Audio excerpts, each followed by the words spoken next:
धाकड़ खबर, बेखौफजुमा बेबाक अंदाज। धाकड़ खबर में आपका स्वागत है। मैं आपके साथ हूं अकरम रईस खान। एक बड़ी खबर आज इजराइल से आ रही है जिस पर पूरी दुनिया में चर्चा हो रही है। खबर है गोलान हाइट से जुड़ी हुई। ये वो इलाका है जिसको इजराइल ने एक तरीके से कब्जा कर रखा है। हालांकि कुछ लोग ये कह रहे हैं कि सीरिया का इलाका है। वहां पर एक धमाका हुआ। पहले बताया गया कि 10 बच्चे मारे गए, फिर बताया गया कि 11 मारे गए, फिर अब कहा जा रहा है कि 12 मारे गए हैं। और आदत के मुताबिक कहा जा रहा है कि इजराइल अब जवाबी कार्रवाई करेगा, लेबनान पर चढ़ाई करेगा। हमने इतिहास देखा है कि ईरान से जब हमला हुआ तो इजराइल ने ईरान पर कार्रवाई की।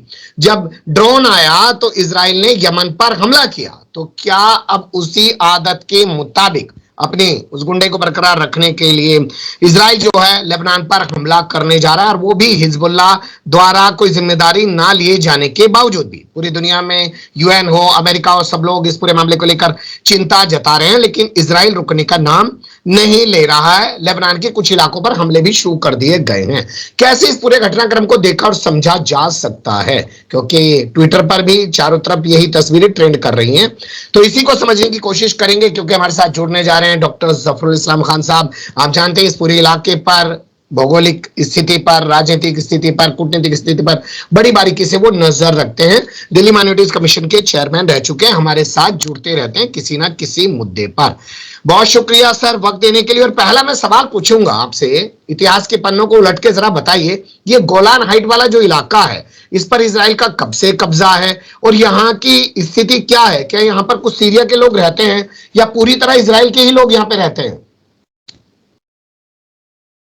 गोलान हाइट्स या इसको अरबी में हदबतुल जोलान कहते हैं, ये एक पहाड़ी इलाका है जो कि सीरिया यानी शाम का इलाका है। ये इसराइल का कतन नहीं है, कभी भी नहीं था। इन्होंने जून 67 में जब जंग की थी अरबों के साथ, जब इन्होंने सहरा सीना पे कब्जा किया था, जब इन्होंने गजा पे कब्जा किया था, जब इन्होंने वेस्ट बैंक जो है जहाँ बड़ा काफी हंगामा हो रहा वहां कब्जा किया था, उसी वक्त इन्होंने गोलान हाइट्स पर भी कब्जा किया था उन्होंने। और तब से इनका कब्जा वहां पे जारी है। ये बहुत ही बड़ा इलाका तो नहीं है, कोई 1800 किलोमीटर जो है रब्बा का इलाका है, और वहां पे तकरीबन 1 लाख लोग रहते हैं, जिसमें से 25,000 इसराइली सेटलर हैं, नौ आबाद, जो बाद में वहां जाके आबाद हो गए हैं, ये हैं कुछ 25,000। और ये सब जो वहां पे जो अरब हैं वो सब सीरियन हैं, सब शामी लोग हैं। और लेकिन वो वहां रहने पर मजबूर हैं, इसलिए कि वहीं पर उनकी जमीनें हैं, वहीं पर उनके बागात हैं, उसके अलावा कहीं जा नहीं सकते हैं, तो वहां पे रहते हैं। और सीरिया के पास इतनी ताकत नहीं है कि उसको आजाद करे। कोशिश किया उसने सन 73 में भी, जब जंग हुई थी, अक्टूबर सन 73 में जब जंग हुई थी, तो सीरिया ने कोशिश की थी इसको आजाद कराए। लेकिन क्योंकि ये इलाका जो है पहाड़ी इलाका है, बहुत मुश्किल है वहां पहुंचना, तो वो उसको करा नहीं पाए। कोशिश उन्होंने जरूर की थी और आज भी वो करते रहते हैं। और दूसरी तरफ इसराइल जो है उसको देने के लिए बिल्कुल तैयार नहीं। इसराइल जो है इसको वापस नहीं करना चाहता। 1981 में ईरान, माफ कीजिए, 1981 में इसराइल ने कानून पास किया कि गोलान हाइट्स हमारा है, हम इसे कभी भी सीरिया को वापस नहीं करेंगे। तो ये उनका तरीका, ये उनका है। इससे पहले बैतुल मक़दिस यानी जेरूसलम के बारे में भी इस तरह कानून बना चुके हैं कि ये हमारा है, हम नहीं वापस करेंगे, जबकि दुनिया, अक़वाम मुत्तहिदा सब लोग मानते हैं कि ये इनका नहीं है।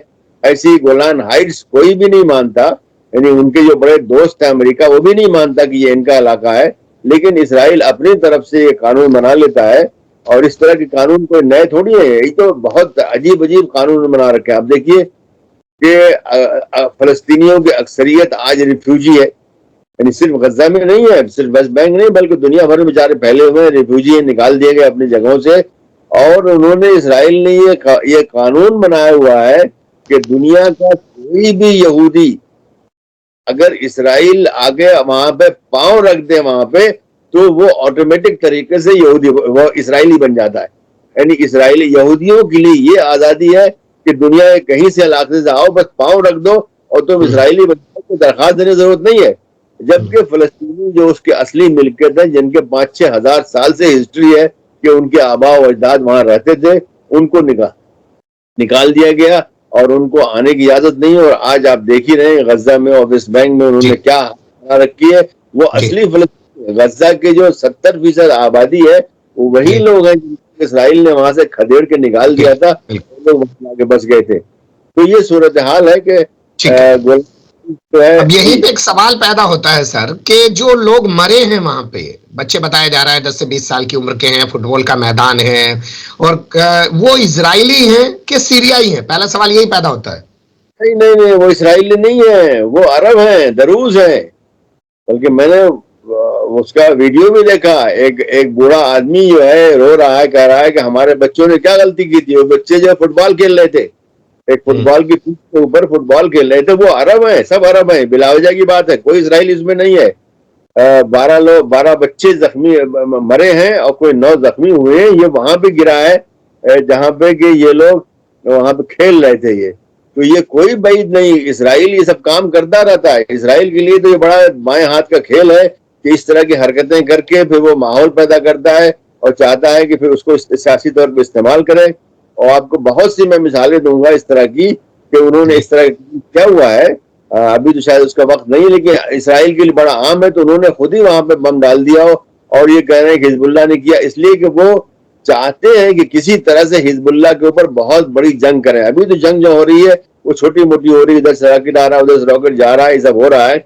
लेकिन एक तो ये कि हिजबुल्लाह खुद नहीं चाहता कि कोई इतना बड़ा वाकया हो जाए कि अटैक हो उसके ऊपर, इसलिए कि अभी तक उसने रिहायशी इलाके पर हमला नहीं किया है अभी तक, जानबूझ करके। जबकि उन्होंने अभी आपने देखा होगा कि 2-3 उन्होंने वीडियोस जारी किए हैं, उसको हुदहुद नाम करना देते हैं। हुदहुद जा करके उनके बहुत ही अहम इलाकों के ऊपर फोटो खींच करके आया, मतलब उनका ड्रोन जा करके। तो वो ये बता रहे हैं, देखो इसराइली, हम तुम्हारे एक एक रग को जानते हैं, एक एक जगह को जानते हैं, तुम्हारी जो है रिफाइनरी कहाँ है, तुम्हारे फैक्ट्रियां कहाँ है, तुम्हारे क्या सब हम जानते हैं, लेकिन हम अटैक नहीं कर रहे हैं। अभी नहीं किया उन्होंने। अभी जो अटैक किया है वो सिर्फ शिमाली इसराइल में जो उनके फौजी अड्डे हैं उस पर किया है, बस, उसके अलावा नहीं किया। वो कहते हैं हमने नहीं किया, जानबूझ के नहीं किया, तो वो नहीं चाहते। लेकिन इसराइल चाहता है कि जंग हो। ये उसका ख्याल यह है कि अगर जंग होगी और एक बड़ी जंग हो जाएगी, इसलिए कि फिर ये जो उसमें एक तरह से हिजबुल्लाह के नाम पर पूरा लेबनान आएगा। और अभी तो गजा में हो ही रही है, वेस्ट बैंक में हो ही रही है, और इसमें मुमकिन है जॉर्डन और सीरिया भी शामिल हो जाए। इसलिए कि ये इलाका जो है जिसको बता रहे हैं आप, जो है गोलान हाइट्स, ये मिलता है तकरीबन बीच में। एक तरफ से सीरिया से मिलता है, एक तरफ से जॉर्डन से मिलता है, एक तरफ से इसराइल से मिलता है, एक तरफ से लेबनान से मिलता है। तीनों के बीच में समझ लिए वो इलाका है। तो वो चाहते किसी बहाने अमेरिका आ जाए, और अमेरिका आएगा तो अपनी पूरी ताकत इस्तेमाल करेगा, और ये समझते हैं अमेरिका आने के बाद हम जीत जाएंगे।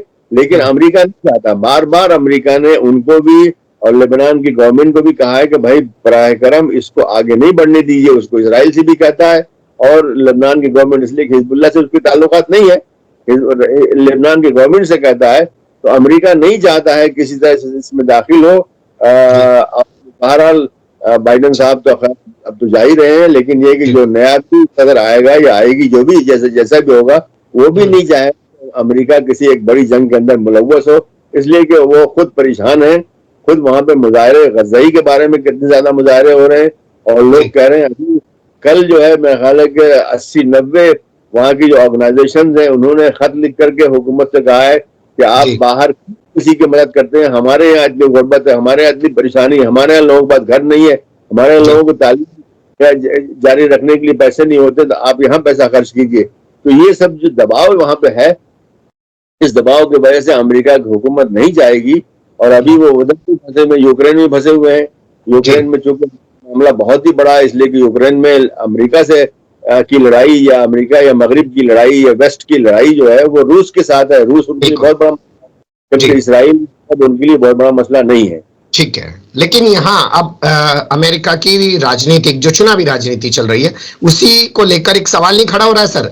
ट्रंप से मुलाकात हुई नेतन्याहू की, हो सकता है ट्रंप ने ये कह दिया हो कि इस बाइडेन को जंग में और घसीटो, इसकी और किरकिरी कराओ, ताकि मैं यहाँ आसानी से जीत सकूं। और उसी के चलते ये गोलान हाइट्स में जो है बच्चे मरवा दिए गए अरब नजाद। ये तो बहुत दूर की बात है, मालूम नहीं अंदर क्या हुआ है। जो कुछ ऐलान हुआ है उसमें तो ट्रंप ने कहा है कि भाई जंग खत्म करो, जंग अच्छी नहीं है। ट्रंप ने जो ऐलान हुआ है उसमें यही है कि गजा की जंग खत्म करो, बहुत हो गया, बहुत लोग मर गए, और खत्म करो। और यही बात जो कमला हैरिस जो उनके मुकाबिल में है उसने भी यही कही है। हालांकि उसने इसराइल की तायद की है और ट्रंप ने भी तायद की इसराइल की कि मैं इसराइल को मुझसे मोहब्बत करता हूँ, लेकिन गजा की जंग बंद होनी चाहिए, बहुत हो गया, ये मुनासिब नहीं है। और जो आम लोग मर रहे हैं, बच्चे मर रहे हैं, औरतें मर रहे हैं, तो अब उन्होंने अंदर क्या कहा वो हम नहीं जानते, लेकिन ये कि बाहर जो बातें हुई थी वो ऐसी नहीं है। बेजलेल स्मोट्रिच कह रहा है कि हसन नसरुल्लाह को खत्म कर दो, और ये नेतन्याहू के अमेरिका से लौटने से पहले इस तरीके की बयानबाजी और भी कई सारे मंत्री देने लगे थे हिजबुल्लाह को लेकर। तो आपको नहीं लग रहा है कि अमेरिका जाकर कोई रणनीति तैयार की गई है लेबनान से जंग करने की इजराइल द्वारा? नहीं नहीं, ऐसा नहीं है। ये तो अमेरिका की कई महीनों से वाज़ेह पॉलिसी है कि जंग को और आगे नहीं बढ़ना चाहिए, इसलिए कि इसराइल चाहता है, यानी नेतन्याहू चाहता है कि ये जंग जो है हिजबुल्लाह से हो ताकि बड़ी एक जंग हो, इसलिए कि वो गजा वाली बात नहीं होगी, उससे कहीं बड़ी होगी। इसलिए कि गजा वालों के पास जो भी हथियार है वो महदूद है, जबकि हिजबुल्लाह के पास कोई महदूद हथियार नहीं है। और यही नहीं, अगर उसको जरूरत पड़ेगी तो उसको सीरिया और ईरान से बड़ी आसानी से, इसलिए कि उनको वहां से खुला हुआ। आप गजा देखिए, गजा वाले तो बंद है, गजा में कोई सामान पहुंच ही नहीं सकता, मालूम नहीं कैसे स्मगल वगैरह कर रहे होंगे। लेकिन लेबनान का मामला ऐसा नहीं है। लेबनान जो है वहां पर सीरिया से आ सकता है सामान, तुर्की से आ सकता है सामान, ईरान से आ सकता है। ईरान जो है उनकी पूरी तरह से मदद करता है, और जो बड़े बड़े इनके पास रॉकेट वगैरह है और जो ड्रोन है वो सब ईरान के एक तरह से दिए हुए या सिखाए हुए हैं। तो वहां से जंग लेने का मतलब है कि उस जंग बहुत बड़ी होगी, छोटी मोटी नहीं होगी। और हिजबुल्लाह बहरहाल ये सबका ये यही ख्याल है, यानी जो जो जो जो कमेंटेटर्स होते हैं कि हिजबुल्लाह जो है हमास से कहीं ज्यादा ताकतवर है। हिजबुल्लाह के पास कोई 1.5 लाख रॉकेट मौजूद है इस वक्त, और हिजबुल्लाह की जो टनल है वहां पे जो जो सुरंगें हैं वो हमास से कहीं ज्यादा खतरनाक है वहां जो उन्होंने बना रखी है। तो हिजबुल्लाह से जंग लेने का मतलब यह है कि मामला बहुत गंभीर पड़ेगा, इसराइल अमेरिका को आना पड़ेगा। इसलिए अमेरिका कतई नहीं चाहेगा कि ऐसा हो, इसलिए कि वो बाहर यूक्रेन में फंसा हुआ है, दूसरे खुद वहां के अंदर जो है लोग हैं उसके बड़े खिलाफ हैं, गजा के भी खिलाफ है, यूक्रेन की भी खिलाफ है। कहते हैं आप किस चक्कर में आप पढ़ते हैं, हमारे यहाँ इतनी बुरी हालत है, हमारे इतनी गुर्बत है, हमारे इतनी बुरी हालत, आप पैसा वहां खर्च करते हैं जाकर के। लेकिन उस आदत का क्या होगा सर इजराइल की, जो फौरन जवाबी कार्रवाई करता है? ईरान पे भी की थी उसने, यमन पे भी की थी उसने, रुकता तो है नहीं, तो वो यहाँ पर करेगा तो जरूर सर। नहीं, इसमें तो कोई शक नहीं। ईरान पे क्या किया था? ईरान में तो कोई बड़ी बात तो नहीं की थी उन्होंने। ईरान पे मामूली से दिखाने के लिए किया था, और ईरान भी उनको एक तरह से दिखाने के लिए किया था, इसलिए कि दोनों में से कोई जंग नहीं चाहता। ईरान भी इसराइल भी बड़ी जंग नहीं चाहता, खास तरीके से ईरान से, कि कोई गजा नहीं।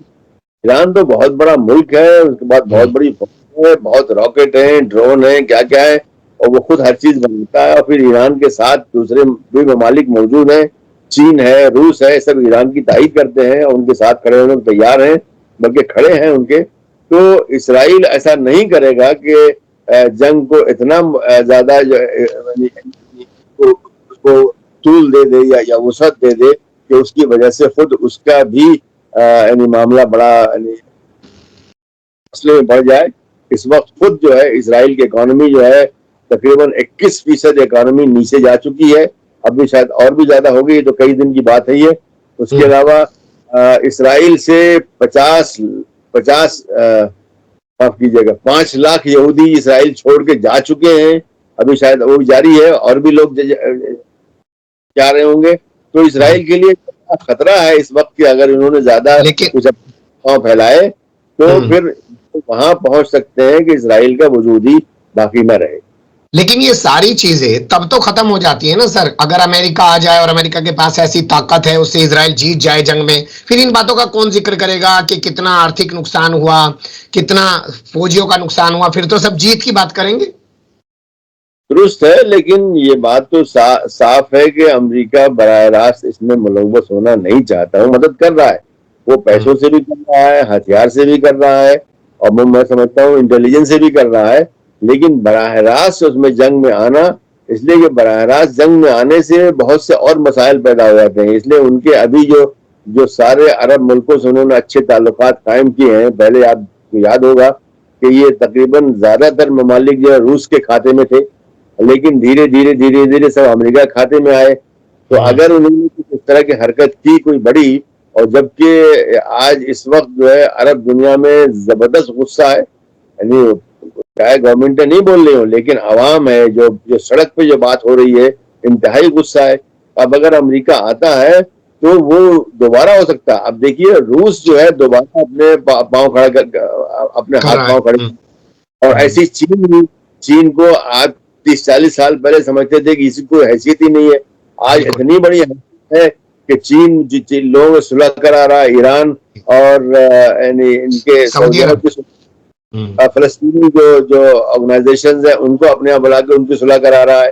तो चीन अहमियत हो गई है, बड़ी ताकत है, यानी फौजी ताकत भी, माली ताकत। लेकिन सर ये बताइए, ये बातचीत इस बार रोम में क्यों शुरू हुई है? कभी पेरिस में बातचीत शुरू करते हैं और इस बार रोम चले गए हैं? नहीं, अलग अलग जगहों पे होती है, कोई एक जगह पे नहीं होती है। कभी इसराइल के अंदर ही होती है, कभी कतर में होती है, कभी कायरा में होती है, कभी रोम में होती है, कभी पेरिस में होती है। तो ऐसी कोई बात नहीं है। तो चूंकि कई मुल्क से वफ्द आते हैं, इसलिए जहां उनको लगेगा ज्यादा अच्छा, अमेरिका से भी आ रहे हैं और यहाँ मिस्र से भी जा रहे हैं, इसराइल से जा रहे हैं, और खुद जॉर्डन से भी शायद कभी जाते हैं, और दूसरे और ममालिक के साथ जाते हैं, जर्मनी, फ्रांस, ब्रिटेन, ये सब ममालिक से जाते हैं, खुद आपके जो पैलेस्टीनियन अथॉरिटी, इनके लोग भी कभी कभी जाते हैं। तो ये सब ने मिल करके कहा होगा कि वो जगह हमारे लिए ज्यादा मुनासिब है, वरना और कोई बात नहीं है। वो पेरिस में भी हो सकता है, कायरो में भी हो सकता है। ठीक। क्या ट्रंप के आने तक ये जंग जारी रहेगी? यानी जो अमेरिका का चुनाव है वहां तक नेतन्याहू इस जंग को लेकर जाएंगे, क्योंकि उन्हें लगता है कि ट्रंप जीत जाए, पहले भी हम लोग इस पर बात कर चुके हैं, लेकिन अभी भी स्थिति और साफ होना बेहद जरूरी है। इस जंग को वहां तक लेके जाएं जहां तक ट्रंप चुनाव लड़ रहे हैं। नहीं, वो तो यही चाहेगा, नेतन्याहू यही चाहता है, इसलिए कि उन लोगों के ख्याल में नेतन्याहू उनके लिए माफ कीजिएगा, उन लोगों के ख्याल में ट्रंप ज्यादा अच्छा रहेगा उनसे। यानी ट्रंप या कि कोई भी जो रिपब्लिकन जो है, जो पार्टी का जो सदर होगा, वो उनके लिए ज्यादा अच्छा होगा। और डेमोक्रेट, हालांकि डेमोक्रेट भी उनकी पूरी तायद ही करते हैं, इसमें कोई कमी नहीं है, लेकिन उस हद तक नहीं जाएंगे जैसे कि ट्रंप जाता था। ट्रंप ने लोगों की नटिया दबा करके उनको कहा कि इसराइल से सुलह करो, और सबने सुलह किया। उन्होंने धमकी दी, तो हम तुम्हारी मदद कर देंगे, बंद कर देंगे, तुमको असलहा देना बंद कर देंगे, तुम्हारे पैसे जो इतने हजारों करोड़ जो है तो हमारे जो तो तुम्हारे हमारे यहाँ है, उसको हम जब्त कर लेंगे। यानी तरह तरह से, वो एक तरह से अगर आप एक लफ्ज में कहें अच्छा नहीं लगता, लेकिन ये कि ट्रंप जो है वो किसी कानून पे यकीन नहीं करता, वो घंटे की तरह से है वो, और वो अपने आप को हासिल करने के लिए कर सकता है, वो किसी हद तक भी जा सकता है। तो उनके ख्याल में, इसराइल के ख्याल में अगर ये आएगा तो ये हमारे लिए ज्यादा अच्छा होगा। तभी आपने देखा होगा कल ट्रंप ने बयान दिया और कहा कि ये जो कमला हैरिस है, जिसका पति यहूदी है, कहा है कि उसको वो यहूदी विरोधी है। वो कुछ भी बोल सकते हैं, ट्रंप साहब जो है वो कुछ भी बोल सकते हैं, किसी वक्त भी बोल सकते हैं, और उनकी बात को वहां अमेरिका में भी बहुत ही सीरियसली नहीं लिया जाता। लेकिन यह है कि वहां पर उनके जो तायद करने वाले लोग, जैसे हमारे यहाँ भी हिंदुत्व के जो है ना अंधभक्त है, वैसे वहां पर भी अंधभक्त बहुत से हैं। तो वो अंधभक्त जो है वो उनकी पूरी तायद करते हैं, यहाँ तक कि हार गए थे तो उनके अंधभक्त ने वहां की पार्लियामेंट के ऊपर हमला कर दिया था। सही कह रहे हैं आप। जैसे यहाँ पर भी ऐसी बातें होती थी कि 2024 के बाद ही देश में चुनाव नहीं होगा, और वाकई में अगर ये 400 पा लेते तो ना तो इस देश का संविधान बसता, ना ही देश का लोकतंत्र बसता। वही सब बातें अमेरिका में हो रही हैं। आपने मिसाल बहुत अच्छी दी कि जैसे यहाँ अंधभक्त वैसे वहां अंधभक्त। बहुत शुक्रिया, आपने बहुत चीजों पे तमाम बारीकी से रोशनी डाली है। फिर आपके साथ किसी और मुद्दे पर जुड़ेंगे, अभी के लिए इतना ही, मेहरबानी।